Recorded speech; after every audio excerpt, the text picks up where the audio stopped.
Hola, hoy hablaremos sobre el libro El Sistema Financiero Colombiano, escrito por Diego Baena Toro, Hernando Hoyos Walteros y Jorge Ramírez Osorio. Iniciaremos hablando sobre la historia del dinero y culminaremos hablando sobre qué es el Basilea y qué es el Comité de Basilea.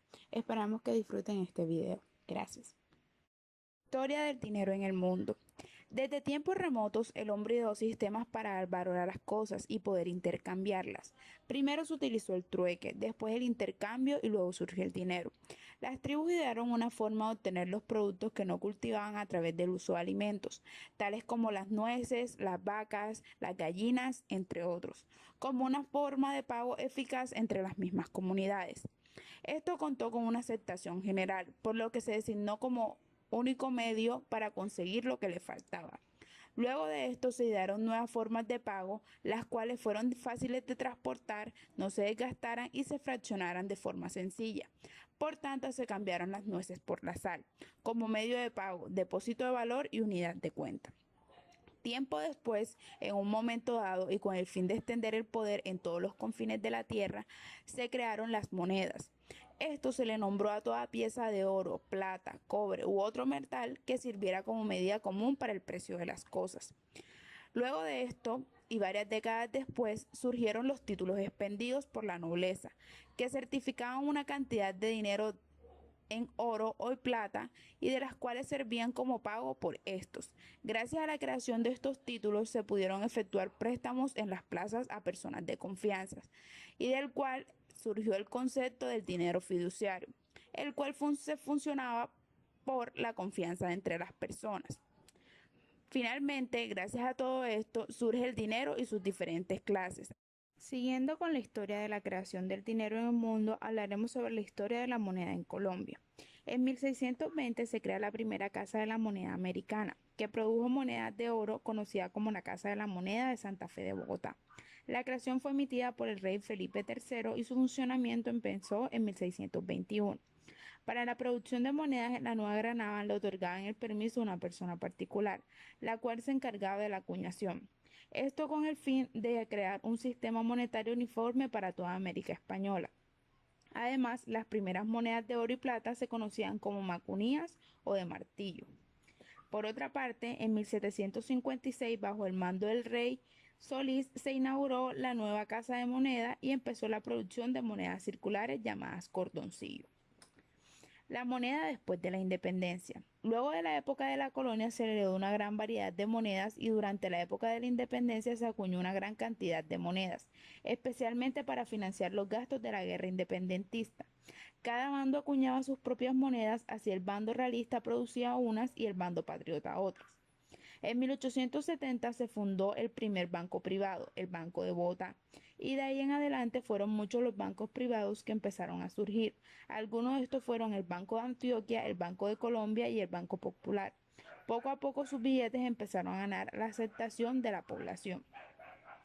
En el periodo de 1878 y 1904, liderado por las ideas de Rafael Nuño y Miguel Antonio Caro, se buscó la conciliación de una nación y la unificación de las regiones bajo un mismo símbolo patrio, lo que llevó a que se estableciera una bandera, un himno y una sola moneda. Por ello se eliminó la autorización para que los bandos privados produjeran sus propios billetes. En 1880 se crea el Banco Nacional y en 1886 se implementa el curso forzoso de los billetes oficiales. En marzo de 1923, el gobierno de Pedro Nel Ospina contrató un grupo de expertos presididos por el profesor Edwin Walter Kemmerer, el cual sería conocido más tarde como la Misión Kemmerer. Su función era asesorar el gobierno para la modernización de las finanzas públicas y el sistema financiero nacional. Como resultado de esta misión se creó el Banco de la República como la única autoridad a cargo de la emisión de dinero. También se le atribuyó la función de bancos y se le otorgó la tarea de regular la moneda y la tasa de cambio. La eliminación del patrón oro significa que el dinero ya no tiene valor por su respaldo de oro, sino por la credibilidad de la misma moneda y de quien lo emite. El contenido metal fino del peso de la plata se medía en dineros. La plata en estado puro contenía 12 dineros. Con esto se realizaban las monedas de la época. El dinero metálico o dinero de papel de un banco representaba algo más que un medio de pago en Colombia. o que un simple papel de poco o de mucho valor que va de mano en mano. Lleva el mensaje de un país, su historia, sus próceres, sus personajes, su flora, su fauna, entre otros. Esta fue el fin que Pedronel Ospina quiso a través de la misión Kemmerer. Conociendo la historia del dinero en el mundo y la historia de la moneda y el billete en Colombia, debemos entrar en materia sobre qué es el dinero. Pero antes de esto debemos conocer el concepto que precede a él mismo, que es la liquidez. La liquidez es la disponibilidad de efectivo que debe asegurar para satisfacer las condiciones cuantitativas y de oportunidades propias de los compromisos asumidos por la empresa. Una persona o una empresa que tenga todos sus activos en efectivo o en títulos de valor o instrumentos negociables de fácil disposición cuenta con una posición de liquidez inmediata. La liquidez internacional para un determinado país está determinada por la cantidad de oro, monedas fuertes y medios de pagos internacionales como los derechos especiales de giro o la unidad de cuenta europea que se utilizan para financiar el comercio internacional.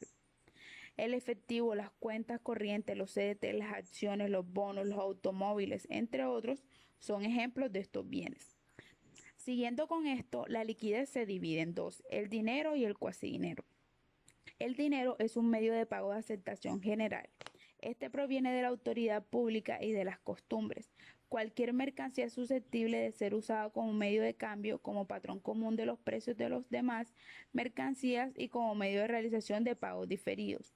Su valor debe ser, por lo tanto, estable, aunque en la actualidad la inflación, como el consiguiente aumento de los precios, reduce constantemente su poder adquisitivo. Las clases más importantes del dinero son el dinero mercancía. Son algunos bienes utilizados como dinero. Estos fueron, por ejemplo, las vacas, las rocas, la sal o el aceite. Como hablamos anteriormente en la historia, fueron las nueces en su momento para las tribus. Siguiendo con esto, el dinero material o metálico. Es el valor de un bien considerado como dinero material, es el valor material que contiene. Los principales materiales utilizados en esta clase de dinero han sido el oro, la plata y el cobre. Se caracteriza porque reemplaza el dinero de mercancía y el uso de metales preciosos. Es fácil de transportar, fraccionable y tiene alta concentración de valor por su escasez y durabilidad y es altamente aceptado. El dinero fiduciario. El dinero fiduciario consiste en un papel avalado por el emisor, ya sea un gobierno o un banco, para pagar el valor equivalente en metal. El papel moneda no es convertible en ningún otro tipo de dinero, además de su valor está fijado por un decreto gubernamental. Este se caracteriza por el uso de papel y metales de bajo valor intrínseco con respaldo inicialmente en metales preciosos, como oro, bajo un sistema conocido como el patrón oro, saldos en cuentas corrientes, entre otros. Por último, tenemos el dinero electrónico. El dinero electrónico corresponde a los diferentes pagos electrónicos donde hay movimiento de papel moneda sobre unos fondos existentes en determinadas cuentas. Siguiendo con la división de la liquidez, encontramos el cuasidinero. Los cuasidineros son aquellos bienes que reemplazan por un periodo de tiempo el dinero en alguna de sus funciones. Son activos financieros que son sustitutos cercanos, pero con menos liquidez que el dinero, como depósitos de plazo, ahorro, entre otros. Algunos tipos de cuasidineros son los depósitos a plazo en las entidades financieras, los títulos privados y públicos, pagarés y letras de cambio. Tenemos también el respaldo del dinero colombiano. Se considera que el valor del dinero debería estar respaldado por metales preciosos o divisas extranjeras, pero como esto es muy variable de acuerdo con la oferta y la demanda, no podemos apreciarlo desde un punto objetivo. De hecho, el dinero es el resultado de un pacto social donde todos aceptan entregar sus bienes o servicios a cambio de los símbolos monetarios. Por lo tanto, el respaldo del dinero es la suma de los bienes y servicios de la población, o sea, el Producto Interno Bruto o PIB. El Producto Interno Bruto se usa o es utilizado para medir el tamaño de una economía, generando una escala y nos permite comparar el comportamiento de una economía año tras año, mientras nos facilita determinar el rendimiento de un país y compararlo con el de otro u otros países. Los controles de gobierno deben impedir que el agregado monetario sea superior al PIB. Desafortunadamente es fácil para el gobierno imprimir más billetes que usarlos en obras públicas y sociales. De esto se nos deriva un concepto que es el agregado monetario. Los agregados monetarios de mayor amplitud como la aparición en tiempo de nuevos activos financieros, caracterizados por ofrecer a sus poseedores una mayor rentabilidad. Siguiendo con la división de la liquidez, encontramos el cuasidinero. Los cuasidineros son aquellos bienes que reemplazan por un periodo de tiempo el dinero en alguna de sus funciones. Son activos financieros que son sustitutos cercanos, pero con menos liquidez que el dinero, como depósitos de plazo de ahorro, entre otros. Algunos tipos de cuasidinero son los depósitos a plazo en las entidades financieras, los títulos privados y públicos, pagarés y letras de cambio. Tenemos también el respaldo del dinero colombiano. Se considera que el valor del dinero debería estar respaldado por metales preciosos o divisas extranjeras, pero como esto es muy variable de acuerdo con la oferta y la demanda, no podemos apreciarlo desde un punto objetivo. De hecho, el dinero es el resultado de un pacto social donde todos aceptan entregar sus bienes o servicios a cambio de los símbolos monetarios. Por lo tanto, el respaldo del dinero es la suma de los bienes y servicios de la población, o sea, el Producto Interno Bruto o PIB. El Producto Interno Bruto se usa o es utilizado para medir el tamaño de una economía, generando una escala y nos permite comparar el comportamiento de una economía año tras año, mientras nos facilita determinar el rendimiento de un país y compararlo con el de otro u otros países. Los controles de gobierno deben impedir que el agregado monetario sea superior al PIB. Desafortunadamente es fácil para el gobierno imprimir más billetes que usarlos en obras públicas y sociales. De esto se nos deriva un concepto que es el agregado monetario. Los agregados monetarios de mayor amplitud como la aparición en tiempo de nuevos activos financieros, caracterizados por ofrecer a sus poseedores una mayor rentabilidad. Siguiendo con el tema del respaldo del dinero colombiano, hablamos de las reservas internacionales. Se define como reservas internacionales a la cantidad determinada de recursos que cada país posee y que utiliza principalmente para cumplir con compromisos internacionales, como por ejemplo la amortización de la deuda pública externa, entre otros, y como medio de pago, es decir, como herramientas utilizadas y aceptadas por el mundo en general para realizar intercambios comerciales. Las reservas internacionales también pueden ser utilizadas por el Banco de la República, buscando defender la tasa de cambio para intervenir en el mercado cambiario. Es el mercado en donde se compran y venden monedas de diferentes países, es decir, buscando evitar que el peso colombiano pierda demasiado valor en comparación con otras monedas extranjeras. Asimismo, para cumplir con lo anterior, el Banco de la República define unos límites dentro de los cuales se debe encontrar el precio de la moneda extranjera.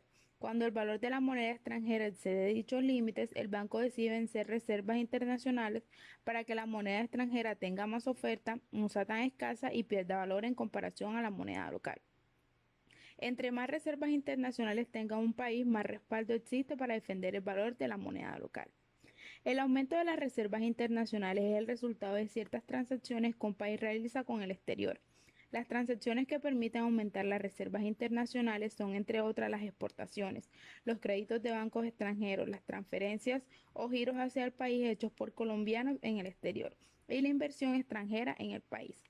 Actualmente, las reservas internacionales de Colombia tienen como principal componente las inversiones de corto plazo representadas en depósitos y títulos de valor.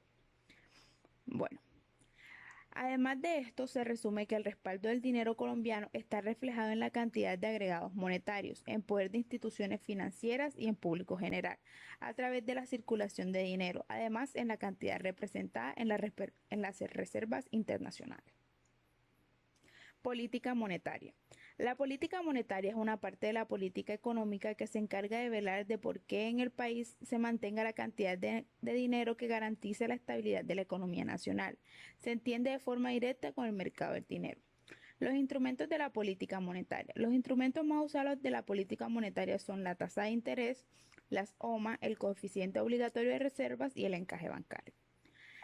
La política monetaria tiene diferentes tipos. Entre ellas se encuentra la expansiva, que es el aumento de la cantidad de dinero en el mercado a través de una decisión del Banco de la República, que puede ser una disminución en la tasa de interés, una disminución en el coeficiente obligatorio de reserva, entre otros. Tenemos la restrictiva, que es la reducción de dinero en el mercado por decisión del Banco de la República. Esto se logra mediante un aumento de la tasa de interés, un aumento del coeficiente obligatorio de reservas o la venta de la deuda pública. El multiplicador del dinero o multiplicador monetario es el factor por el que se multiplica la oferta de dinero en la economía, como resultado de un aumento inicial en la base monetaria. El efecto multiplicador es la cantidad de incrementos en la masa monetaria que se produce por la función de los bancos de la creación secundaria de dinero, a partir de una cantidad de dinero inicial. La inflación. La inflación es definida como el incremento sostenido y generalizado de los precios promedios de la economía. Las condiciones de sostenido y generalizado del incremento de los precios para que sean inflacionarios se refieren a dos condiciones temporales y espaciales. Es decir, para que un incremento de los precios sea inflacionario, debe darse a lo largo del tiempo y dicho incremento debe impactar en toda la economía. Advirtiendo que son múltiples las razones por las cuales puede darse una alza inflacionaria en los precios de la economía y que para su estudio se pueden agrupar en variables como la demanda, la oferta o causas estructurales. La más conocida es el aumento de la cantidad de dinero en circulación y la velocidad de circulación del mismo, entendida como el número de veces que el dinero pasa de mano en mano. Así se puede hablar de la inflación de costos, inflación de demanda, entre otros más. También señalamos que existen diferentes tipos de inflación. Entre ellas podemos decir que están la inflación baja o moderada, que son los cambios en los precios casi imperceptibles, precios relativamente estables que en definitiva no afectan de manera considerable la capacidad adquisitiva del dinero. Y la inflación galopante, que es el cambio de los precios que llega a expresarse en 2 y hasta 3 dígitos. Este tipo de inflación presenta la tendencia a volverse crónico y perpetuarse en el tiempo.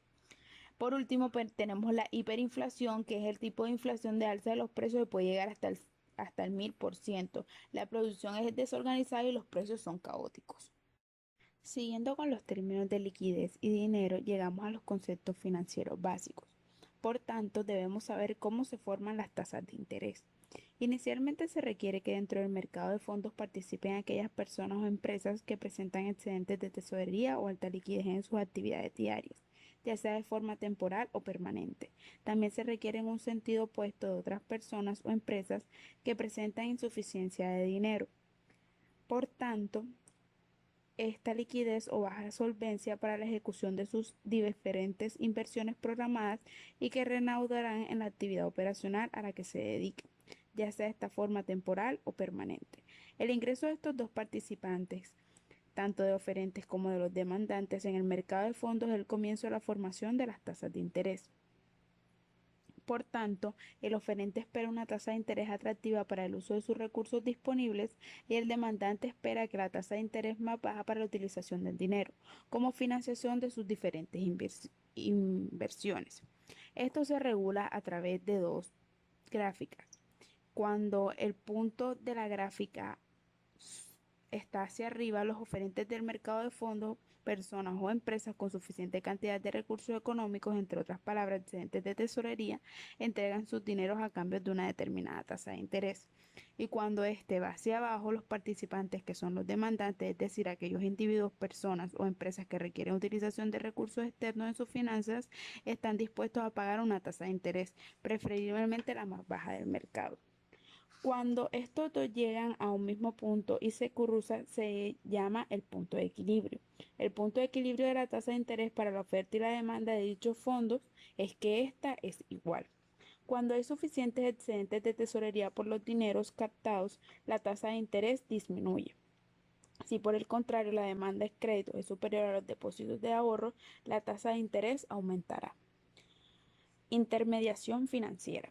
En las instituciones financieras corresponden a los ajustes cuya función principal consiste en efectuar operaciones financieras, es decir, intermediación entre las captaciones y la colocación de recursos financieros. Se puede decir que el intermediario financiero es la conexión entre el ahorro y la inversión. Margen de intermediación financiera. Es la diferencia que existe entre el interés que pagan las entidades financieras a los ahorradores y la tasa de interés que cobran los clientes por otorgarles un crédito. Conociendo cómo se forman las tasas de interés, debemos saber cuál ha sido su origen y evolución. Por tanto, hay teorías que explican el concepto de las tasas de interés. La primera es la teoría de la productividad, cuando el capital implica una aportación de proceso productivo por el cual debe participar del valor creado en la producción. Teoría del sacrificio. Esta teoría sostiene que la retribución del dinero mediante un interés es un premio que se otorga por posponer el consumo actual. Teoría de la escasez. Sostiene que existen valores cuya manifestación es escasa, como capital, como el capital, por ejemplo, lo cual implica que hay que pagar un precio por su uso. La teoría de riesgo señala que este interés es el premio que debe recibir quien arriesga su capital confiando en la parte que lo usará. Partiendo de esto, existen diferentes tipos de interés. El primero es el interés simple, es aquel en el que no existe capitalización de intereses. También se puede decir que es la ganancia de capital dado en un préstamo durante un periodo dado. Tenemos el concepto de interés compuesto. El interés compuesto es cuando nos referimos a la existencia de una capitalización de intereses, en otras palabras, cuando se pagan intereses sobre los intereses causados y no pagados.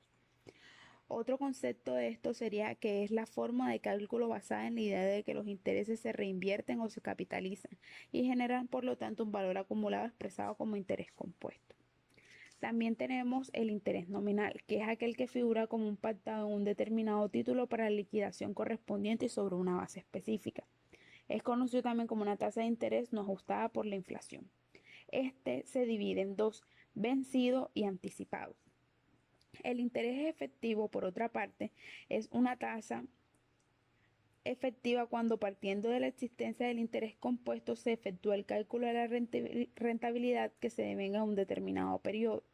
Es una tasa de interés que se sujeta a un proceso de composición que en vez por periodo en lugar de hacerlo varias veces. También tenemos el concepto de interés real. El interés real es la comparación entre la inflación y otras tasas de interés, sean estas de tipo nominal o efectivo, con el propósito de determinar si la inversión realizada en determinado tiempo ha alcanzado un poder adquisitivo del dinero.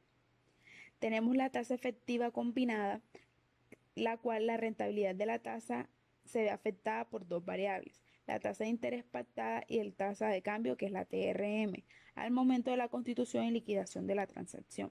Este tipo de tasa de interés se determina por las diferentes operaciones financieras realizadas en monedas, en diferentes a la local de la inversión. Las tasas de interés primaria son aquellas en las que se realizan operaciones de colocación y captación a un día o con plazos supremamente cortos. El promedio ponderado de las diferentes tasas de interés correspondiente a las transacciones realizadas se denomina tasa de interés interbancaria y se constituye como la tasa de referencia primaria, indicando el nivel de liquidez dentro del sistema financiero colombiano. Por último, tenemos las tasas de interés secundarias, las cuales son conformadas en el mercado abierto, es decir, entre las entidades financieras y el público en general. Entre ellas tenemos la DTF, el TCC, el TBS y la VR.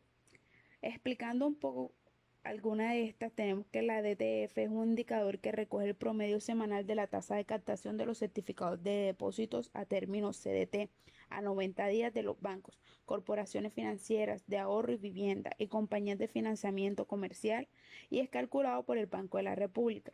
También tenemos la VR, que es una unidad de cuenta que refleja el poder adquisitivo de la moneda con base exclusivamente al índice de precios del consumidor, certificado por el DANE.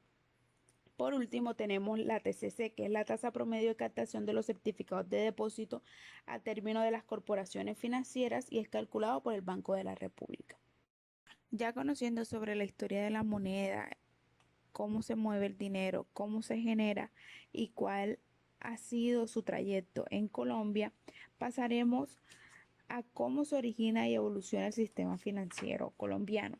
Empezaremos hablando desde 1750 hasta 2014. En 1750, la inversión extranjera en Colombia comienza en la segunda mitad del siglo XVIII, asociada a la explotación de minas de oro, ferrocarriles, siderurgia y empresas textiles. En 1841 nace la Compañía de Giro y Descuento, la cual solamente duró un año. La excepción de la regla esta tuvo en dos casas comerciales antioqueñas.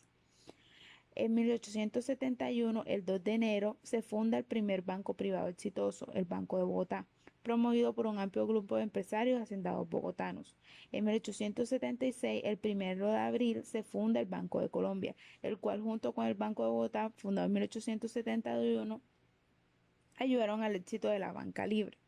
En 1886 Colombia vivió una era de banca libre muy exitosa. En este periodo se crearon un total de 34 bancos privados, más que cualquier otro subperiodo de la etapa inicial de la banca en Colombia, y probablemente otros más que en cualquier otro periodo de nuestra historia económica. En 1870 a 1820 fueron creados 21 bancos, dentro de ellos el Banco de Bogotá, Colombia, Popular, de Crédito Hipotecario, entre otros. En 1871 a 1919 fueron creados 34 bancos, llamados así en la región antioqueña: Banco de Antioquia, Mercantil, Restrepo, CIA, Medellín, entre otros. En 1923, el presidente Pedro Nelo Ospina contrató a un grupo de expertos que presidido por el profesor Edwin Walter Kemmerer, que más tarde se llamó la Misión Kemmerer. De ahí se buscó que el estudio de nuestra realidad económica mediante el contacto y la discusión con cámaras de comercio, entre otros. De ahí se crearon 19 bancos de la costa atlántica, como el Banco de Barranquilla, de Bolívar, de Cartagena, entre otros. En 1928 nace la Bolsa de Bogotá. En 1930, a raíz de la Gran Recesión, los bancos afrontaron una aguda crisis de liquidez que ocasionó la disminución de sus patrimonios. Se disminuyó el crédito externo para bancos, aumentó la cartera vencida y disminuyó el valor de los activos. En 1931, mediante la Ley 57, se crea la Caja Agraria. En 1945 nace el Banco Industrial Colombiano Crédito Fomento. El Estado creó unas nuevas unidades financieras orientadas al fomento sectorial, como el Banco Popular. En 1959 se crea la Corporación Financiera Nacional. Además, en 1960 se reglamenta la Bolsa de Valores y los fondos de inversión. En 1961 nace la Bolsa de Medellín. En 1963, como consecuencia del cambio de la orientación del modelo de desarrollo, se creó la Junta Monetaria, integrada en su mayoría por miembros del gobierno, con lo cual se asumió el control de la moneda, el crédito y la capacitación de emisión del Banco de la República. En 1973 se nacionaliza el Banco de la República. En la segunda mitad de los 70 se inició un proceso de disminución de las limitaciones legales a las operaciones financieras, buscando que el mercado y la iniciativa privada fueran las principales orientadoras. En 1979 se crean las compañías de financiamientos comerciales, encargadas principalmente de las operaciones para adquirir bienes de consumo durables. En 1980, después de un periodo de auge, la economía nacional cayó recesivamente. Los grupos económicos luchaban por el dominio de las empresas comerciales e industriales. En 1988, con el decreto de 1265, desarrolló una política restrictiva sobre la sustitución de importaciones. Estaba restringida la participación de la inversión extranjera y no era permitido que las inversiones existentes en el sector financiero superaran el 20%. En 1990, con la Ley 45 de Reforma Financiera, se autorizó establecimientos bancarios, corporaciones financieras, corporaciones de ahorro y vivienda y compañías de financiamiento comercial. Dentro de estas tenemos la Financiera de Desarrollo Territorial, el Fondo Financiero Agropecuario, entre otros. En el 2000, en la entrada de los 2000, se dieron cambios al sistema financiero colombiano, la cual con el decreto 2336 se establecen parámetros para readquisición de vivienda. Además, se reestructura el patrimonio técnico y se mantiene la relación de solvencia mínima de los establecimientos de crédito en 9% en forma individual. En el año 2003, siguiendo con esto, se reforma el Estatuto Orgánico del Sistema Financiero, el cual permite el leasing habitacional. Se estimula las operaciones de microcrédito, prevención de lavado de activos. En el 2003 también se establecen normas respecto a la gestión y administración de riesgos de liquidez de las cooperativas de ahorro y de crédito. En 2005, la Superintendencia Bancaria de Colombia se fusiona con la Superintendencia de Valores y se denomina ahora Superintendencia Financiera de Colombia. También en este año se contienen las normas generales, objetivos y criterios de los cuales debe sujetarse el gobierno nacional para regular las actividades de manejo. Por otra parte, en el 2006 se crean los corresponsales no bancarios por medio del decreto 2233 y son responsables de esto, de la prestación de servicios financieros acordados con el banco que los autorice. Por último, en el 2014 se inició con el fin de asesorar a la Superintendencia Financiera de Colombia el diseño de una estructura metodológica para efectuar el seguimiento de programas de educación financiera e información de las entidades vigiladas. Conociendo cómo se originó el sistema financiero en Colombia, es necesario saber qué son las finanzas. Las finanzas, en sentido general, es la parte de la economía que estudia lo relativo a la obtención y gestión del dinero y de otros valores como títulos, bonos, pagarés, entre otros. Las finanzas tratan, por lo tanto, de las condiciones y oportunidades de conseguir el capital, de los usos de este y de los pagos e intereses que se cargan a las transacciones. Las empresas suelen tener una dirección o una gerencia específica dedicada a los problemas financieros. Ahora entrando más de lleno a eso, necesitamos saber qué es el sistema financiero colombiano. Se entiende por sistema financiero colombiano al conjunto de entes conformados por las autoridades que gobiernan, regulan y supervisan, así como las que operan en los mercados del ahorro, la inversión, el crédito y los servicios auxiliares de los mismos. Entre los intermediarios del sistema financiero encontramos el Banco de la República, los bancos, las compañías financieras, las compañías de financiamiento comercial, las cooperativas financieras, los fondos de pensiones, los organismos cooperativos de grado superior y las bancas de segundo piso. En las diferentes actividades que se desarrollan alrededor del mundo con el dinero, se necesitan intermediarios que efectúen estos movimientos. Para ser parte de este sistema financiero se necesitan tres elementos básicos, los cuales son las instituciones financieras, se encargan de actuar como intermediarios, los activos financieros que son unas herramientas y el mercado financiero que es el lugar donde se efectúa esto. Además de esto, debemos conocer cuáles son las funciones del sistema financiero colombiano. Entre ellas está promover recursos financieros a la economía, captar excedentes de fondos provenientes de unidades económicas y dirigirlos hacia aquellas que tienen situaciones deficitarias bajo condiciones de seguridad y eficiencia. Además, movilizar el ahorro y ofrecer créditos. Conociendo ya qué es el sistema financiero colombiano, debemos conocer cuáles son las entidades de control que apoyan este sistema. Primero tenemos al Ministerio de Hacienda y Crédito Público, el cual tiene como objetivo la definición, formulación y ejecución de la política económica del país, de los planes generales, programas y proyectos relacionados, así como la preparación de leyes, decretos y regulaciones en materia fiscal, tributaria, aduanera, de crédito público, presupuestal, de tesorería, cooperativa, financiera, cambiaria, monetaria y crediticia, sin perjuicio de las atribuciones conferidas a la Junta Directiva del Banco de la República. Algunas entidades vinculadas al Ministerio de Hacienda y Crédito Público son el Consejo Nacional de Política Económica y Social, COPES, que tiene y que funciona de igual manera que el económico y que define las pautas y programas a partir de los cuales el Ejecutivo desarrolla sus políticas de desarrollo económico y social.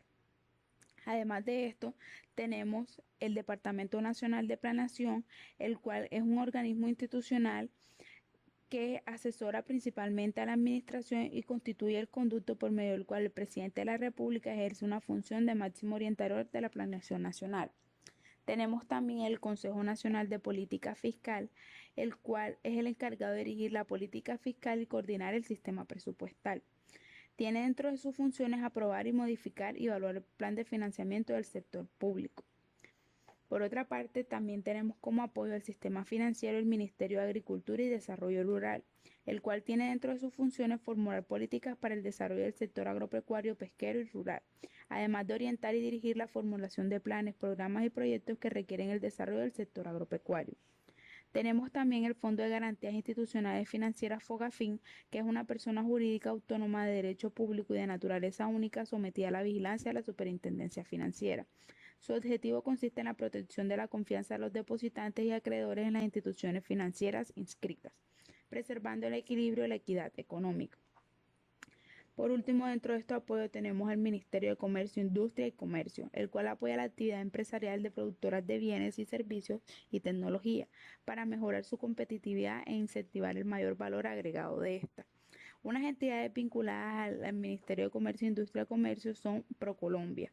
ProColombia es la entidad encargada de promover el turismo, la inversión extranjera en Colombia y las exportaciones no minero enérgicas y la imagen del país.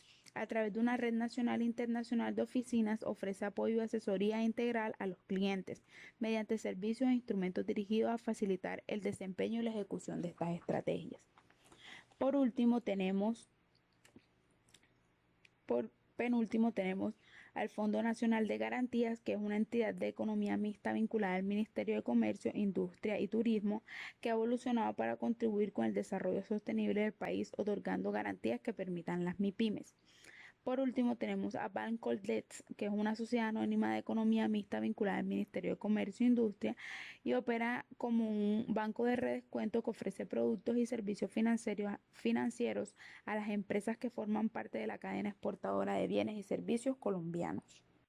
Con las entidades intermediarias del sistema financiero colombiano tenemos el Banco de la República, el cual es el Banco Central de Colombia y está organizado como una persona jurídica de derecho público con autonomía administrativa, patrimonial y técnica, sujeto a un régimen legal propio según lo expresado en la Constitución Política de 1991. Como Banco Central es una institución que emite y administra la moneda legal y ejerce la función de banquero de bancos. Además, controla el sistema monetario, el crediticio y el cambiario del país. Sus principales funciones se encuentran como actuar banco del Estado, controlar la emisión de la moneda, recibir consignaciones y otorgar préstamos a bancos comerciales y al gobierno. El Banco de la República nace luego de la misión Kemmerer, la cual fue dada por el presidente Pedro Nel Ospina, quien contrató un grupo de expertos en 1923 para que guiaran tal misión. Esta misión fue llevada por el profesor Edwin Walter Kemmerer, cual tuvo como primera actividad el estudio de la realidad económica mediante el contrato y discusión de cámaras de comercio, sociedades de agricultores y agentes oficiosos regionales. Entre sus principales funciones se encontraba emitir la moneda de curso legal, regular la moneda, los cambios internacionales y de crédito, administrar las reservas internacionales, conceder créditos a la banca privada y también compartir responsabilidades sobre las políticas monetarias con el Consejo Monetario del Gobierno, el cual presentó servicios como agente fiscal. Esta misión creó mecanismos importantes tal que reestructuraron el sistema financiero colombiano, en los cuales se encuentra la fundación del Banco de la República, la formulación del Ministerio de Hacienda y Crédito Público, la creación de la Contraloría General de la República y la creación de la Superintendencia Bancaria. Esta misión tuvo una segunda etapa en 1930, llamada la segunda misión Kemmerer. En este periodo se establece el peso como moneda obligatoria para todas las transacciones. Además, se incluye oficialmente el Ministerio de Hacienda en la Junta Directiva del banco. En 1931, a raíz de la crisis económica internacional, se establece el control del cambio y el monopolio del manejo del oro por el Banco de la República. El banco empieza entonces a manejar las reservas internacionales, función que cumple hasta el presente. En la Constitución Política de 1991 se consignaron profundas reformas en el Banco de la República, que hoy es órgano independiente de las demás ramas del poder público. El Banco de la República tiene dos funciones, como banca central y como autoridad monetaria, crediticia y cambiaria. Como banca central se encarga de emitir la moneda legal constituida por billetes y monedas. También se encarga de administrar las reservas internacionales conforme al interés público, buscando el beneficio de la economía nacional. Como autoridad monetaria, crediticia y cambiaria, se encarga de estudiar y adoptar las medidas monetarias, crediticias y cambiarias para regular la regulación monetaria y en general la liquidez del mercado financiero y el normal funcionamiento de pagos internos y externos de la economía. Entidades que se encargan como intermediarias del sistema financiero son la Superintendencia Financiera de Colombia, la Superintendencia de Economía Solidaria y por último tenemos el Fondo de Garantías de Entidades Cooperativas, FOGACOP.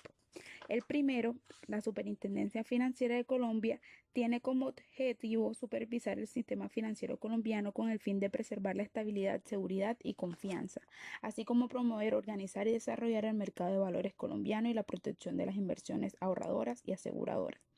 Dentro de sus funciones específicas se encuentra autorizar la constitución y el funcionamiento de las entidades vigiladas, así como aprobar de manera general o individual los planes de capitalización. La Superintendencia de Economía Solidaria tiene como objetivo la autoridad técnica de supervisión y desarrollo de gestión en el control, la inspección y vigilancia sobre las entidades que cobijan su acción para asegurar el cumplimiento de las disposiciones legales y reglamentarias y de las formas contenidas en sus propios estatutos. Dentro de sus funciones se encuentra imponer sanciones administrativas personales, imponer sanciones administrativas institucionales. También se encarga de autorizar de manera general o individual la apertura y cierre de sucursales y agencias de territorio nacional. También conforman las facultades de inspección, tanto como practicar visitas de inspección a los establecimientos, oficinas o lugares donde operan personas naturales o jurídicas, con tal del fin de manejar los intereses de terceros de buena fe para preservar la confianza del público en general. Por otra parte, también tenemos la facultad de prevención y sanción, en el cual sanciona administrativamente a personal y sanciona administrativamente a las instituciones. Por último, tenemos el Fondo de Garantías de Entidades Cooperativas, la cual es la protección de las confianzas de los depositantes y ahorradores de las entidades de cooperativas inscritas, preservando el equilibrio y la equidad económica e impidiendo injustificados beneficios económicos o de cualquier otra naturaleza a los asociados y administradores causales de perjuicios en las entidades cooperativas. Este tiene como función administrar el sistema de seguro de depósito y los demás fondos de reserva que establezcan servicio de su facultad. Conociendo cuáles son las instituciones intermediarias del sistema financiero colombiano, debemos saber cuáles la conforman. El sistema financiero está conformado por los establecimientos de crédito, que son instituciones financieras cuya función principal es captar recursos de moneda legal mediante depósitos o la vista o término, para colocar a través de préstamos, descuentos, anticipos u otros. Por sociedades de capitalización, sociedades de servicios financieros, las bolsas de valores, las entidades especiales y las entidades aseguradoras. Finalmente tenemos a los establecimientos de crédito, los cuales se consideran como las instituciones financieras cuya función principal consiste en captar la moneda legal, el recurso del público en depósitos a la vista o a término, para colocarlos nuevamente a través de préstamos, descuentos, anticipos u otras operaciones activas.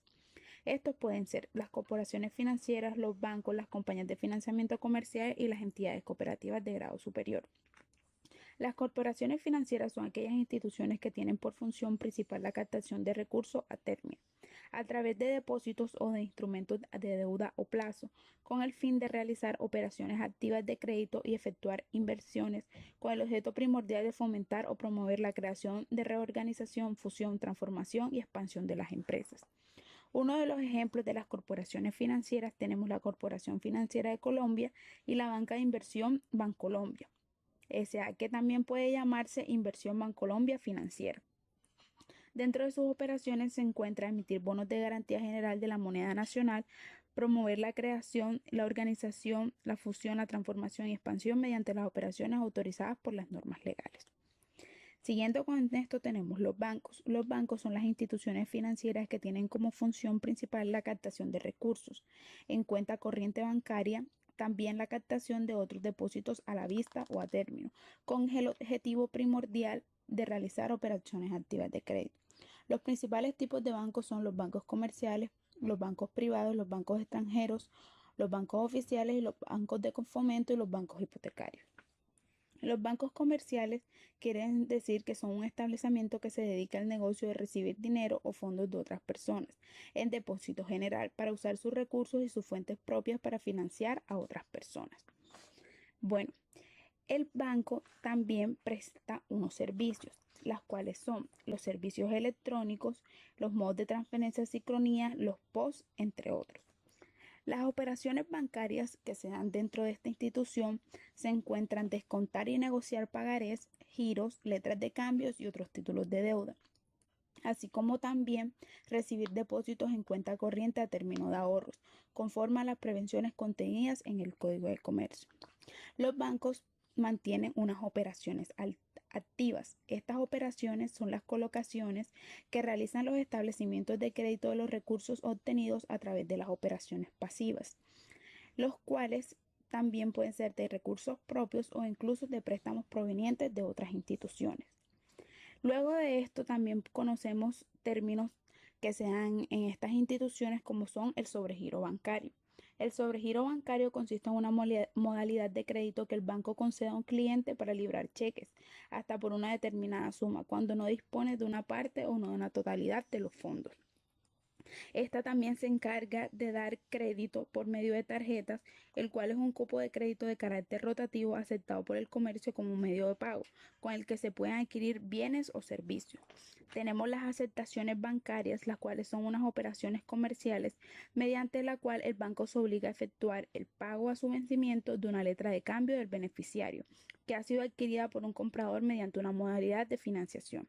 Tenemos las cartas de créditos, los avales y garantía, los depósitos de cuenta corriente y también tenemos por otra parte la emisión de cheques.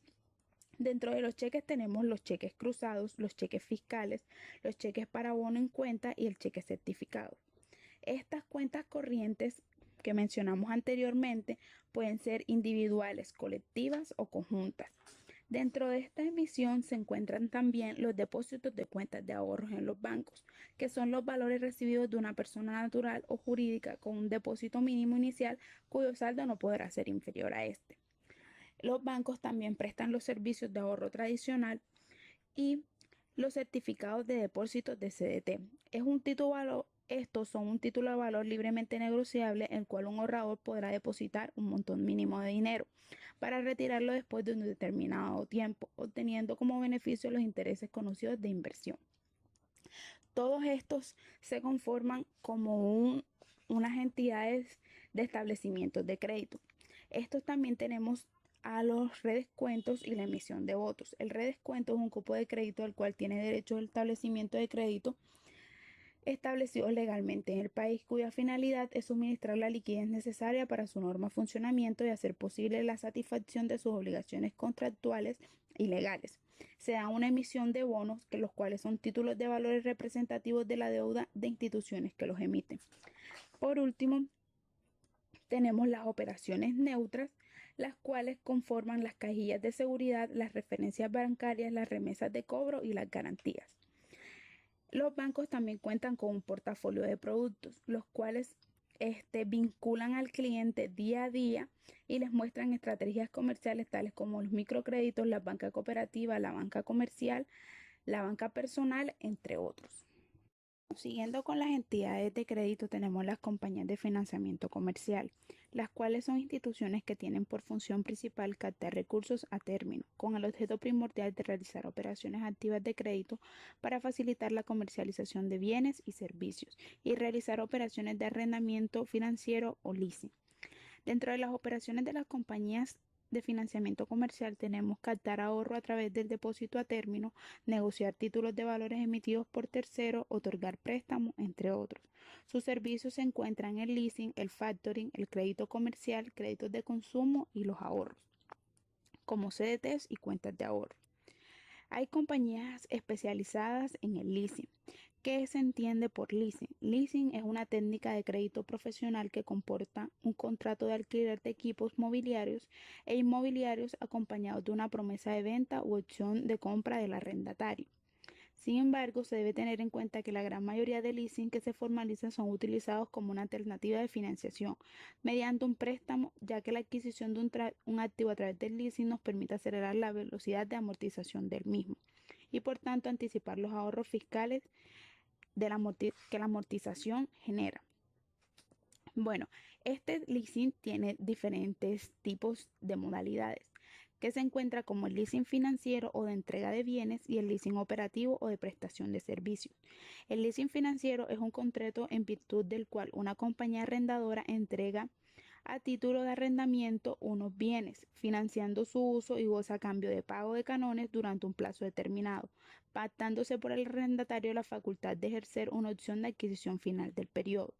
Este leasing tiene varios tipos. El primero es el leasing lease back retro leasing, que es una modalidad que configura una alternativa de negocio dentro de la cual se materializa mediante la previa adquisición de un bien de capital de naturaleza, mueble o inmueble, que realiza la entidad prestamista a la empresa propietaria que se lo vende para luego en forma simultánea afectárselo a la misma mediante una operación de leasing financiero.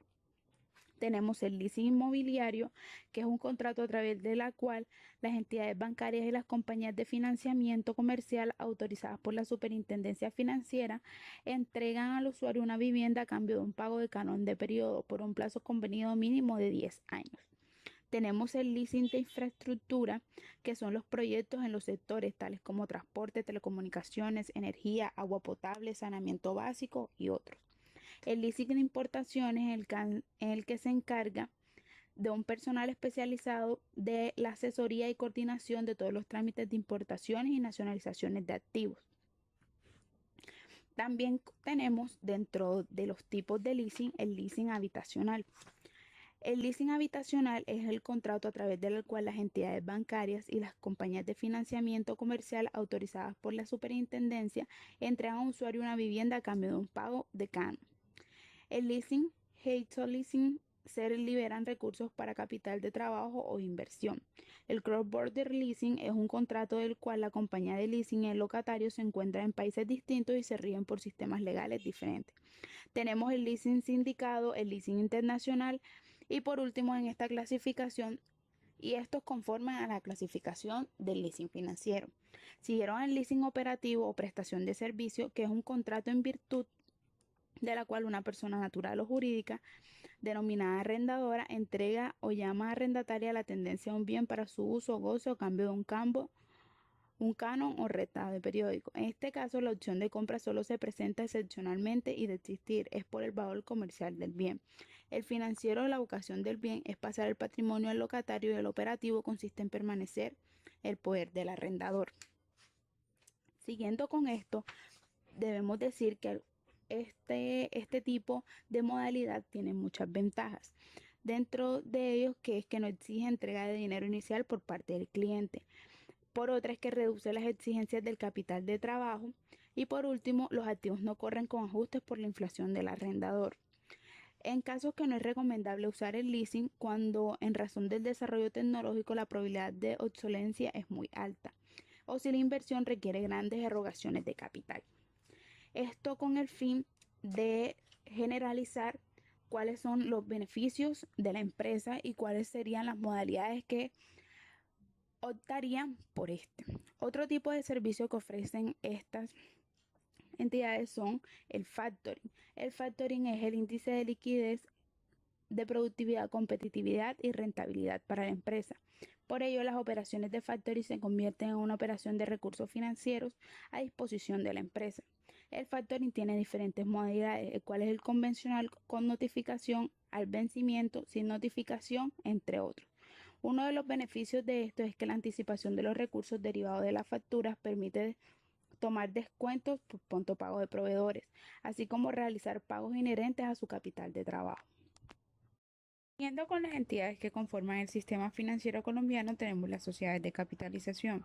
Según el decreto 663 de 1993, las sociedades de capitalización son instituciones financieras cuyo objeto consiste en estimular el ahorro mediante la constitución en cualquier forma de capitales determinados a cambio de desembolsos únicos o periódicos, con posibilidad o sin ella de reembolsos anticipados por medio de sorteos. También tenemos las sociedades de servicios financieros. Las sociedades de servicios financieros, según el decreto 663 de 1993, se dividen así: en sociedades fiduciarias, los almacenes generales de depósito y las sociedades administradoras de fondos de pensiones y cesantías, las cuales tienen por función la realización de las operaciones previstas en el régimen legal que regula su actividad. Bueno, dentro de esta clasificación tenemos sociedades fiduciarias. Las sociedades fiduciarias son sociedades de servicios financieros constituidas como sociedades anónimas sujetas a inspección y vigilancia permanente a la superintendencia financiera. Reciben mandatos de confianza los cuales se desarrollan con el objeto de cumplir una finalidad específica, siendo a la vez asesoras de clientes. Dentro de los productos fiduciarios encontramos los fideicomisos de inversión, los fideicomisos de administración y los fideicomisos inmobiliarios. La fiducia es tan antigua como la antigua Roma. De ahí se desprenden dos figuras: el fideicomiso, que es una persona en su estamento transferiría a otra que usaba de su total confianza uno o varios de sus bienes, y el pactum fiduciae era un acuerdo entre dos personas en el que se le transfería a otra que usaba de toda su confianza uno o varios bienes para que cumpliera determinada finalidad. Ahora bien, debemos saber qué es una fiducia. La palabra fiducia significa fe, confianza. Mediante la fiducia, una persona natural o jurídica confía en una sociedad fiduciaria o uno o más de sus bienes para que cumplan una finalidad determinada en el contrato. Esta finalidad puede ser un provecho del mismo propietario de una persona. La fiducia es un mecanismo elástico, pues permite realizar todas las finalidades lícitas que las necesidades o la imaginación determinen. La fiducia cuenta con unas características específicas, que son la confianza, un gestor profesional, una separación absoluta de bienes, una constitución de patrimonio autónomo, una temporalidad, elasticidad, entre otros. Los integrantes de la fiducia son el fideikomité, llamado también fiduciante o constituyente, que es la persona natural o jurídica que encomienda a la fiduciaria una gestión determinada sobre uno o varios de sus bienes para el cumplimiento de su una finalidad. Eh, Además del integrante del fideikomité, tenemos el fiduciario. El fiduciario, su función principal es la de cumplir los cargos fiduciarios que adquiere mediante un contrato de fiducia mercantil, de encargo fiduciario o de fiducia pública. También puede desarrollar las actividades de tenedor de bonos, agente de transferencia y registro de valores. Por último, tenemos al beneficiario. El beneficiario, también llamado fideicomisionario, es la persona cuyo provecho se desarrolla la fiducia y se cumple la finalidad perseguida. Este beneficiario puede ser el mismo fideikomité o la persona o personas que se designen. Bueno, la fiducia también tiene unas clases, las cuales explicaré a continuación. Los fideicomisos de inversión o fiducias de inversión. Cuando un bien entregado fiduciaria es una suma de dinero, usualmente la finalidad de esta clase de fiducia es invertir rentablemente en títulos o en otros activos. También tenemos que los fideicomisos de inversión pueden dividirse en dos modalidades, los administrativos individualmente y la inversión de administrativos en forma colectiva. Otra clase de fideicomiso es el fondo común ordinario. Cada fiducia solo puede tener uno solo. Estas partes son los recursos de todos los fideicomitentes que se invierten en la forma o condiciones que la ley establece. Siguiendo con los fideicomisos, tenemos que los fondos comunes especiales, que son fondos cuyos recursos se invierten de acuerdo con las instrucciones específicas de los fideicomitentes, consagradas en el reglamento de administración. Tenemos los fondos comunes especiales en moneda extranjera, los fondos de inversión en capital extranjero, los fondos de pensiones voluntarios, entre otros. Otros fondos se llaman los fondos mutuos de inversión y los fondos de empleados.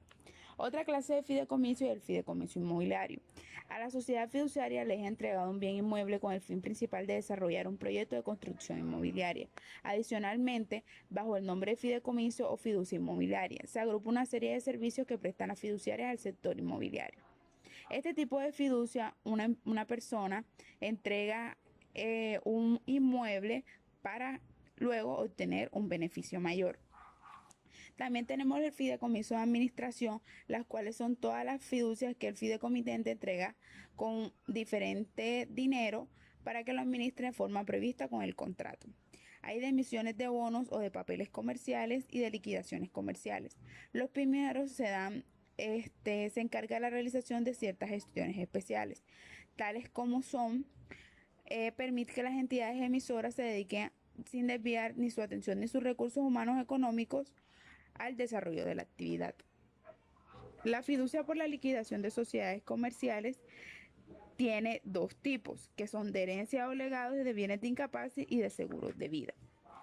Por otra parte, tenemos la fiducia de administración de pagos, la fiducia en garantía y la fiducia de titularización. Esta fiducia de titularización cuenta con varios mecanismos, que son dos: mecanismo del patrimonio autónomo y mecanismos del fondo común especial. Como resultado del proceso de titularización que se da en esta fiducia, se pueden emitir diferentes títulos, tales como son los títulos de contenido crediticio, los títulos de participación y los títulos mixtos.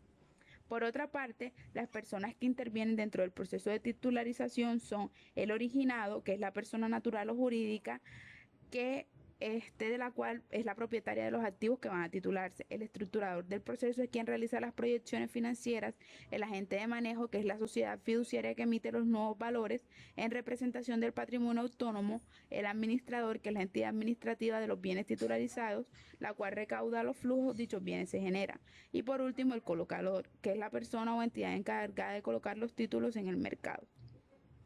Bueno, siguiendo con esto, debemos saber que dentro de los productos fiduciarios tenemos los negocios y los contratos fiduciarios. Tenemos la fiducia mercantil, tenemos y un encargo fiduciario.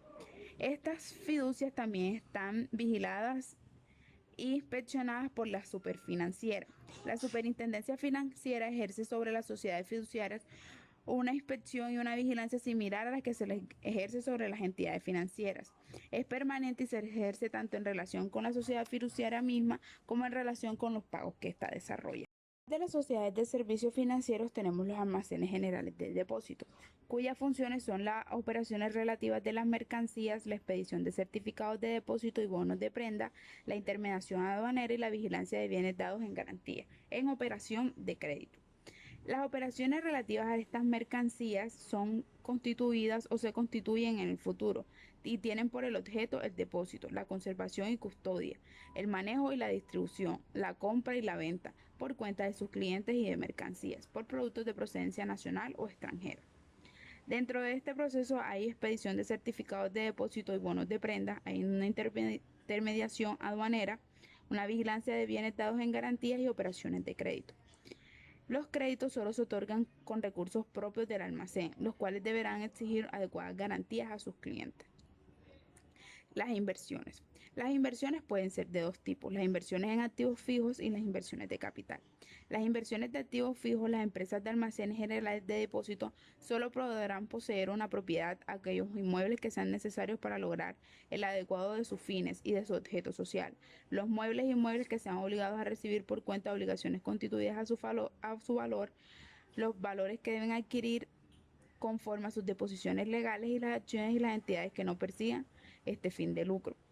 También tenemos las inversiones de capitales, que son los establecimientos de crédito, las sociedades de servicios financieros y las sociedades de capitalización, las cuales podrán poseer acciones en acciones anónimas cuyo único objeto sea la prestación de servicios técnicos o administrativos necesarios para el giro ordinario de los negocios de dichas instituciones. Sociedades administradoras de fondos, pensiones y cesantías. ¿Qué son los fondos de pensiones y cesantías? Constituye un fondo de pensiones al conjunto de bienes resultantes del aporte de los partícipes y patrocinadores del mismo y sus rendimientos, para cumplir uno o varios planes de pensiones de jubilación o invalidez. Tiene por objeto exclusivo la administración y manejo de los fondos de cesantías que se constituyen en el desarrollo previsto del artículo 99 de la Ley 50 de 1990. Estos fondos tienen dos tipos de régimen.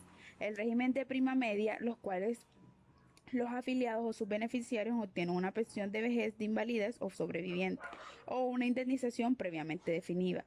Son aplicables a este régimen las disposiciones vigentes para los seguros de invalidez, vejez y muerte a cargo del Instituto de Seguros Sociales, con las adiciones, modificaciones y excepciones contenidas en la ley. También tenemos el régimen de ahorro individual, el cual se define como un conjunto de actividades, normas y procedimientos mediante los cuales se administran los recursos privados y públicos destinados a pagar las pensiones y prestaciones que deban reconocer a sus afiliados, de acuerdo con lo previsto por la ley. Luego de esto tenemos algunas de las sociedades administradoras de atención al público en Colombia. Algunas de estas son los fondos de pensiones y cesantías de protección, los de BBVA, Porvenir, Horizonte, entre otros. Ahora bien, hablaremos de la bolsa de valores. Para eso debemos saber qué es el mercado público de valores. El mercado público de valores es el conjunto de operaciones realizadas por inversionistas con el fin de negociar títulos valores, permitiendo, entre otras cosas, canalizar eficientemente el ahorro del público y del sector privado. Hay varios agentes que participan en el mercado público de valores. Tenemos tres agentes: las personas o empresas con exceso de liquidez, que son superavitarios, las personas o empresas con limitaciones de liquidez o escasos recursos de capital o con proyectos de inversión a ejecutar. Ambos superavitarios y deficitarios hacen uso del tercer agente en el mercado público de valores, quien es directamente el intermediario entre los oferentes del dinero y los demandantes del dinero. Bueno, dentro de Colombia hay una bolsa de valores. La Bolsa de Valores de Colombia es un establecimiento mercantil de carácter privado constituido como una sociedad anónima, de la cual pueden ser accionistas cualquier persona natural o jurídica, salvo que las normas rigen a una dicha persona no se lo permita. Cada una de las sociedades comisionistas miembros debe poseer un número de acciones no inferior al que establezca el reglamento de la bolsa, y en ningún caso un mismo beneficiario real podrá tener una participación superior al 10% del capital suscrito a la bolsa. La Bolsa de Valores de Colombia está vigilada por la Superintendencia Financiera de Colombia, entidad adscrita al Ministerio de Hacienda y al Crédito Público. Sus principales funciones se encuentran canalizar recursos del público hacia la inversión en empresas, mediante su capitalización, función que se considera como la mayor importancia dentro de la economía. Otras funciones de este es fomentar las transacciones en títulos de valores, suministrar al público toda la información que dispone sobre los títulos de valores y organizar y fomentar la negociación de divisas por parte de sus miembros. Hablando ya un poco sobre la bolsa de valores y el mercado de valores, debemos saber cómo se maneja el sistema de negociación utilizado dentro de este. Para las transacciones que se realicen a través de la bolsa se podrán utilizar los diferentes mecanismos que explicaré a continuación. El primero es el sistema electrónico de transacciones e información. Es un mecanismo público para realizar transacciones o títulos de valores llamados rueda, en la cual las ofertas, las demandas y las posturas y las adjudicaciones o calces se efectúan a través de estaciones de trabajo conectadas a la red de computacional de la bolsa, la cual permite consultar la información disponible del mismo. También tenemos la rueda de viva voz, el cual es un mecanismo mediante el cual las sociedades comisionarias, a través de las personas autorizadas para ello, efectuarán sus transacciones comerciales, prorrogando sus ofertas de demanda durante la misma. Los mercados que se encuentran dentro de la Bolsa de Valores de Colombia. Los títulos valores que se negocian en las bolsas de valores pueden clasificarse de acuerdo con diferentes criterios, ya sea por sus características propias y la entidad emisora perteneciente al sector real, sector financiero o al gobierno, y la función que cumple en la economía, el rendimiento esperado, su forma de pago, entre otros. Hay 5 módulos de transacción e información dentro de los mercados que se manejan. Tenemos la renta variable, la renta fija, la renta pública, las divisas, las operaciones a plazo de cumplimiento financiero. La renta variable, el mercado de renta variable es aquel donde la rentabilidad de la inversión está ligada a las utilidades obtenidas por la empresa en la cual se invirtió y por las ganancias del capital obtenido, por las diferencias entre el precio de compra y venta. La renta fija está compuesto especialmente por los bonos. Estos son de las empresas públicas o privadas en donde la rentabilidad está sujeta a la tasa de interés específica. La deuda pública es la deuda que tiene el Estado con las personas naturales o jurídicas en el ambiente nacional, la cual ha sido contraída principalmente mediante la emisión de títulos de valor en el mercado público de valores.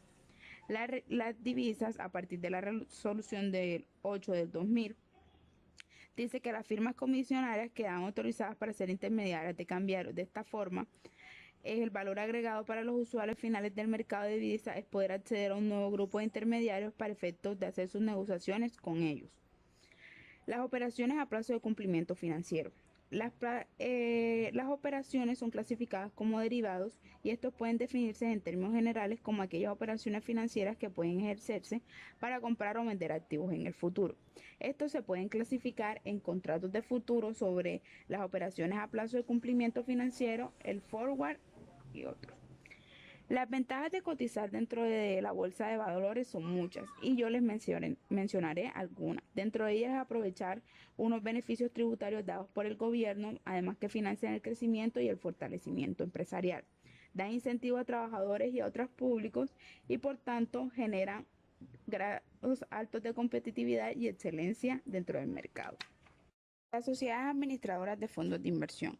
Los fondos son mecanismos de captación y administración de recursos públicos mediante la constitución de carteras colectivas con el aporte de un número plural de suscriptores, quienes son propietarios de las mismas partes o alícuotas. Algunas de las ventajas de los fondos de inversión son la liquidez inmediata, la participación más activa del mercado financiero, los montos mínimos de inversión, los fondos que brindan la posibilidad de diversificar las inversiones. Este tipo de fondos de inversión cuenta con algunos riesgos, como son los riesgos de la tasa, los riesgos de la liquidez y los riesgos de la tasa de cambio. Hay muchas diferencias entre un fondo de inversión y unas cuentas de ahorro, ya que el fondo de inversión es un mecanismo financiero que le permite al inversionista incursionar en el mercado de valores a través de unas entidades administradoras de fondos de inversión, la cual mezclan variables de rentabilidad, plazo y liquidez. Los fondos tienen una clasificación, dentro de los cuales se encuentra la redención de los derechos a los suscriptores y según la naturaleza de los rendimientos de las inversiones previstas en el respectivo contrato de su suscripción de derechos. Por otra parte, debemos saber también que las sociedades administrativas tienen un depósito descentralizado de valores. que las cuales son una entidad especializada que reciben títulos de valores para administrarlos mediante un sistema computarizado de alta seguridad. Su objetivo es eliminar el riesgo que para los tenedores representa el manejo de títulos físicos. Por último, tenemos que estas entidades tienen un depósito descentralizado de valores dentro de Colombia. El depósito descentralizado es una entidad que recibe un depósito los títulos inscritos en el Registro Nacional de Valores intermediados para administrarlos mediante un sistema computarizado de alta seguridad, eliminando así los riesgos que pueden tenerse por el manejo de estos físicos. Las aseguradoras. El Estatuto Orgánico del Sistema Financiero Colombiano establece las directrices generales para la actividad aseguradora en Colombia, la cual se encuentra sujeta a la supervisión estatal ejercida por la Superintendencia Financiera de Colombia. Procura tutelar los derechos de los tomadores de los aseguradores y crear condiciones apropiadas para el desarrollo del mercado asegurador, así como una competencia sana en las instituciones que participen en él. Su objeto social es la realización de operaciones de seguro bajo las modalidades y ramos facultadas expresadamente, aparte de aquellas previstas por la ley de carácter especial. Su denominación social se encuentran seguros, reaseguros, aseguradoras, reaseguradoras, entre otros. Estas se clasifican en compañías de seguros y compañías de reaseguros. Las compañías de seguros son instituciones financieras especializadas para asumir un riesgo de terceros mediante la expedición de pólizas de seguro. Hay compañías de seguros generales, compañías de seguros de vida, entre otros, tales como Alianza Seguro de Vida, BBO Seguros y así. Las compañías de reaseguros estableció que estas deben cumplir una representación en el exterior. Sus operaciones solo podrán operar en la aceptación o cesión de las responsabilidades de reaseguro en nombre y por cuenta de la reaseguradora que representa. Hay intermediarios de seguros, los cuales se clasifican en sociedades corredoras de seguros e intermediarios de reaseguros. Las sociedades corredoras de seguros tienen como objeto social ofrecer seguros, promover su celebración y obtener una renovación a título de intermediario entre el asegurador y el asegurado. Los intermediarios de reaseguro son entidades especiales, las cuales no tienen trato directo con el usuario, los que son otorgados a través de líneas especiales. Tenemos el Fondo para la Financiación del Sector Agropecuario, la cual es una financiación que se le da al pequeño agricultor, a la mujer rural de bajos recursos y al mediano productor. Estos también van ligados a la Financiera de Desarrollo Territorial Fidentender, la cual es una sociedad anónima en donde sus accionistas son los departamentos o entidades descentralizadas, con el objeto de la promoción del desarrollo regional y urbano mediante la financiación y la asesoría de referente a diseño, ejecución y administración de proyectos. Esto también nos lleva a lo que es el FOGAFIN, que es el Fondo de Garantías de Instituciones Financieras, la cual es una persona jurídica autónoma de derecho público y de naturaleza única, sometida a la vigilancia y la supervisión financiera y cuyo objeto principal es la protección de la confianza de los depositantes y acreedores de las instituciones financieras inscritas, preservando el equilibrio y la equidad económica e impidiendo injustificados beneficios económicos o cualquier otra naturaleza de los accionistas.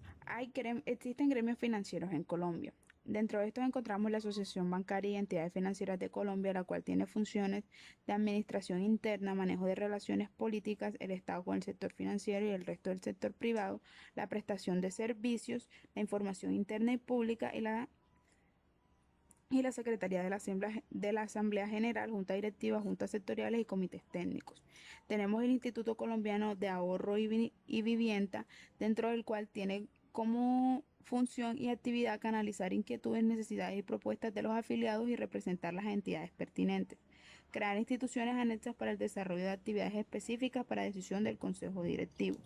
Dentro de estos también podemos encontrar la Asociación Nacional de Instituciones Financieras, la cual tiene 4 elementos principales, de los cuales hablaremos de 2, que es el respaldo de las instituciones afiliadas cuyo prestigio, solidez y solidaridad se destaca en el sector financiero colombiano, además de una moderna infraestructura de investigación para la conformación de bases de datos y bibliotecas especializadas que sirvan como alianza estratégica entre FEDesarrollo y otras entidades del exterior para la realización de sus principales estudios.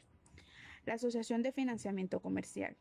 Esta funciona como un canal de comunicación para las entidades afiliadas y funcionarios a todo nivel, pertenecientes a las distintas áreas de una compañía, gerencia, área financiera, administrativa, legal, contable, tesorería, entre otros. Tenemos la Asociación de Fiduciarias, la cual tiene como finalidad principal llevar la representación gremial y vocería de las entidades afiliadas y velar por que las actividades fiduciarias desarrollen dentro de un marco legal y ético que aseguren la confianza de la comunidad y que contribuyan al desarrollo del país. Tenemos la Asociación Colombiana Administradora de Fondos de Pensiones y Cesantías, la cual promueve la continua modernización de los métodos de administración privada de ahorro, del sistema de seguridad social de las sociedades administradoras para estos servicios y del mercado de capitales. Tenemos la Asociación de Instituciones Cambiarias de Colombia, la cual, dentro de sus funciones, se encuentra el fortalecimiento de la imagen del sector, asumiendo la representación nacional e internacional ante las entidades comprometidas por el sistema bancario. Busca promover entre las autoridades financieras, tributarias y cambiarias las necesidades de claridad tributaria. La Asociación Nacional de Instituciones Financieras de Fomento y Desarrollo, ASOFIS, tiene como objetivo colaborar con el Estado con la definición y adopción de políticas que posibiliten a los institutos asociados desarrollar una actividad de modo eficiente, eficaz y permitiendo que este intermedio asociado se canalicen los recursos por mandato constitucional y legal del gobierno. Además, transfieren a las entidades territoriales, así como también a ellas, los fondos y entidades descentralizados que inviertan en las mismas entidades. Tenemos la Asociación de Comisiones de Bolsa de Colombia, que son los intermediarios del mercado bursátil con el objetivo de tener representante institucional ante la comunidad económica. La Asociación Nacional de Fondos Mutuos de Inversión, los cuales se crearon con el fin de propiciar el fomento y la defensa de los intereses de los fondos mutuos de los inversionistas y del ahorro de los trabajadores. Tenemos también que conocer cómo es la Federación de Aseguradores de Colombia, FASECOLTA, el cual tiene como objetivo representar y defender los intereses legítimos de la industria aseguradora en el ámbito nacional e internacional, ante organismos públicos y privados. Además, promueve y mantiene el conocimiento y la confianza del público en el sector y protege la imagen del mismo. La Confederación de Cooperativas de Colombia. Esta es un organismo cooperativo de tercer grado que tiene como objetivo unificar la representación y defensa del sector cooperativo colombiano a nivel nacional e internacional, así como la promoción de la integración entre cooperativas, por la cual se convoca y organiza y realiza periódicamente eventos para reunir las entidades y componentes del sector cooperativo. Tenemos la Federación Colombiana de Compañías de Leasing, la cual finaliza con que es una entidad sin ánimo de lucro que tiene por objeto promover y desarrollar y perfeccionar la utilización de operaciones del leasing, actividad que hablamos anteriormente. También se encuentran gremios financieros internacionales como la Federación Interamericana de Empresas de Seguro, la Federación Latinoamericana de Bancos, la Asociación Latinoamericana de Instituciones Financieras para el Desarrollo, la Federación Iberoamericana de las Asociaciones Financieras, la Federación Latinoamericana del INSI, la Confederación Latinoamericana de Cooperativas de Ahorro y Crédito y la Organización de las Cooperativas de América. Para conocer el sistema financiero colombiano debemos saber cuáles son los organismos multilaterales, cuáles son sus funciones y cómo son la relación entre el Banco de la República y el sistema financiero. Tenemos primero el Fondo Monetario Internacional, el cual inició sus actividades en 1947 y tiene como objetivo promocionar la cooperación monetaria internacional y facilitar el crecimiento equilibrado del comercio mundial mediante la creación de un sistema de pagos multilaterales para las transacciones corrientes y la eliminación de las restricciones del comercio internacional. El FMI es un foro permanente de reflexión sobre los aspectos relativos de los pagos internacionales y sus miembros tienen que someterse a una disciplina de tipos de cambio y evitar las prácticas restrictivas del comercio.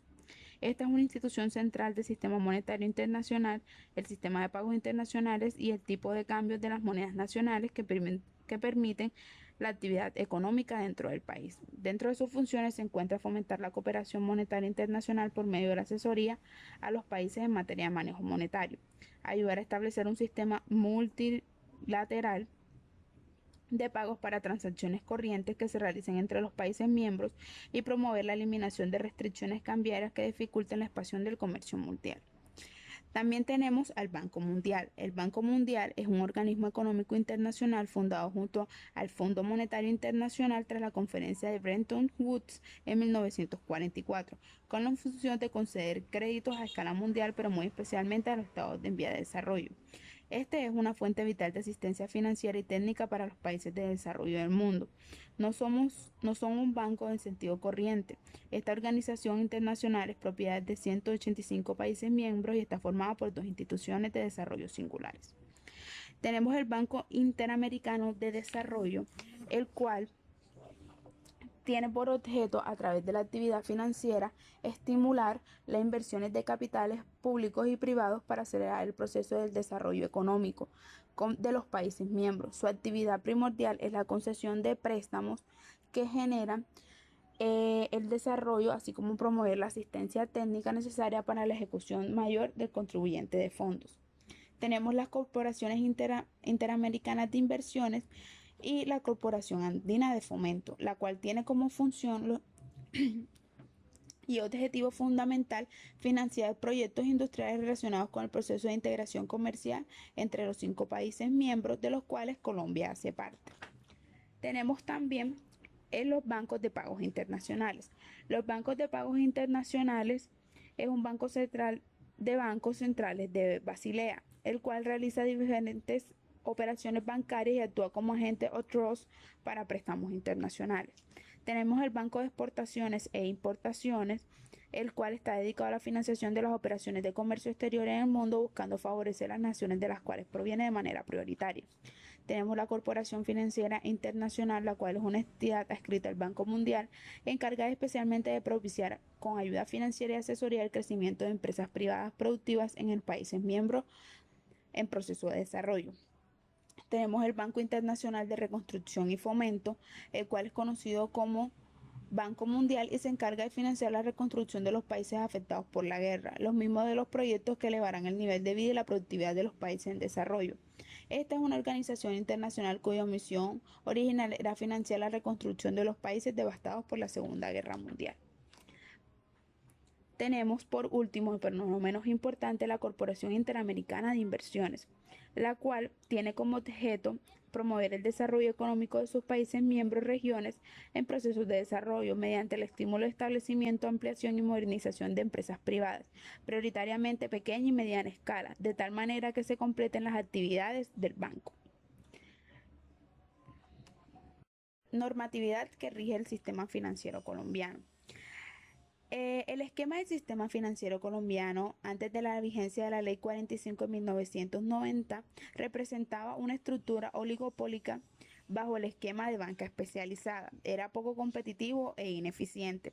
Gracias a la Ley de 45 de 1990 cambia este esquema de banca especializada por el matriz filial y expande las actividades de los intermediarios financieros tradicionales hacia nuevas operaciones no bancarias. Permite la inversión extranjera en el sistema del 100%, además permite que conglomerados financieros de este intrincado esquema de matrices y filiales desarrollen todo tipo de actividades financieras. Estos principios fundamentales de esta ley generan la igualdad por la cual se elimina la discriminación entre nacionales y extranjeros en cuanto al tratamiento y oportunidades de inversión. La Constitución Política de Colombia, de la Banca Central. En el artículo 371, el Banco de la República ejercerá las funciones de banca central, estará organizado como persona jurídica de derecho público con autonomía administrativa, patrimonial y técnica, sujeto a un régimen legal propio. También tenemos a la Ley 9 de 1991 y la Ley 35 de 1993, la cual se dictan normas generales y se señalan en ella los objetivos y criterios en los cuales debe estar sujeto el gobierno nacional para regular las actividades financieras, bursátiles, aseguradoras y cualquier otra relacionada con el manejo y aprovechamiento de inversiones de recursos de capital. Tenemos el decreto 663 de 1993, el cual hizo modificaciones a los proyectos de desarrollo FONADE y otras disposiciones. Además, dictan normas generales y señalan los objetivos y criterios en los cuales debe sujetarse el gobierno nacional para regular las actividades de manejo, aprovechamiento e inversión de los recursos captados. Tenemos también la resolución 400 de 1995, la cual Se actualizan y unifican las normas expedidas por la Sala General de la Superintendencia de Valores. La Ley 510 de 1990, que dispone una relación del sistema financiero y asegurador, el mercado público de valores, las superintendencias bancarias de valores y concede facultades. La Ley 546 de 1990 da origen al sistema de financiación de vivienda VR y señala los objetivos y criterios generales los cuales deben sujetarse el gobierno. La Ley 550 de 1999, la cual establece un régimen que promueve y facilita la reactivación empresarial y la reestructuración de entes territoriales en función de las empresas y logra desarrollar un ambiente armónico entre las regiones. La resolución externa 0008 de 2000, la ley 795 de 2003, la cual adjunta normas del Estatuto Orgánico del Sistema Financiero, la ley 964 de 2005, la cual dicta normas generales y señala en ella los objetivos y criterios, los cuales el gobierno nacional debe regular las actividades de manejo, el decreto 519 de 2007, en donde se dan dos tasas de intereses bancarios corrientes comercial y de consumo. Las tasas de interés corriente comercial y de consumo. En el año 2008 se pone una reforma financiera, la cual se efectuaron 3 foros públicos para conocer las opiniones de los interesados en el tema. Además de esto, se resaltó la iniciativa en cuanto a los fondos de pensiones, cesantías, con el tema de seguros y advirtió sobre los aspectos del gobierno que no están de acuerdo. Se da en la ley de 1266 de 2008 el habeas data. En 2009 se da una reforma financiera que busca fortalecer la normatividad existente sobre la materia y buscar el equilibrio contractual entre las partes y evitar la asimetría de la información. En el año 2010 se consagró un régimen de protección de consumidores fundamentado en 3 pilares esenciales: el suministro de información, la debida atención y protección de los consumos financieros, entre otros. En el año 2000 se permite a los consumidores financieros del pago anticipado en las operaciones de crédito y se dictan otras disposiciones. Bueno, debemos conocer qué es Basilea. Basilea es un comité establecido como un comité de regulación bancaria y prácticas supervisoras por los bancos centrales del Grupo 10 a finales de 1974 como resultado de la turbulencia monetaria y bancaria internacional. Este comité tiene como objetivo el intercambio de información a través de acuerdos nacionales de supervisión, el desarrollo de mayor efectividad en las técnicas de supervisión para los bancos internacionales activos. ¿Cómo operan los lineamientos del comité? El comité no cuenta con una autoridad supervisora formal supranacional. Sus conclusiones no tienen ni se han buscado que tengan fuerza legal. Por el contrario, el comité establece estándares superiores y lineamientos amplios al mismo tiempo que recomienda mejores prácticas. Estos principios básicos de supervisión se dieron en 1999. Dichos principios representan un estándar global en materia de regulación y supervisión prudencial. Bueno, Basilea se desprende en dos: Basilea I y Basilea II. Basilea I establece un tratamiento para la capitalización de los riesgos de crédito y mercado, así como para la reintegración del capital regulatorio. El Basilea II, el comité emitió una propuesta para un nuevo marco de adecuación del capital que reemplazará el acuerdo de 1988. Este acuerdo se basa en 3 pilares fundamentales: el requerimiento mínimo de capital, los procesos de supervisión y la disciplina del mercado. Tenían como objetivo fortalecer el marco regulatorio apoyándose en la administración del banco y los mercados financieros. Por otra parte, tenemos que este nuevo acuerdo del capital de Basilea aplica de forma consolidada a los bancos internacionales activos, siendo esta la mejor manera de preservar la integridad del capital en bancos con filiales, eliminando el doble apalancamiento del capital. Se dan, por último, unas reformas en el Comité de Supervisión Bancaria de Basilea. Estas nuevas reformas fortalecen la regulación y la supervisión microprudenciales y añaden unas dimensiones microprudenciales con colchones de capital. Estos pilares se dan los siguientes: el capital como calidad y cantidad de capital, capital con capacidad de absorber pérdidas en el punto de no viabilidad y un colchón de conservación de capital. Tenemos como segundo pilar la gestión de riesgo y supervisión, como los requerimientos complementarios, y el tercer capital, que es la disciplina del mercado, dando como así la liquidez, normas internacionales de liquidez y seguimiento de supervisión, el coeficiente de financiación establecido en meta y el periodo de seguimiento del supervisor. Gracias por su atención y esperamos que se suscriban al canal y sigan visualizando nuestro contenido.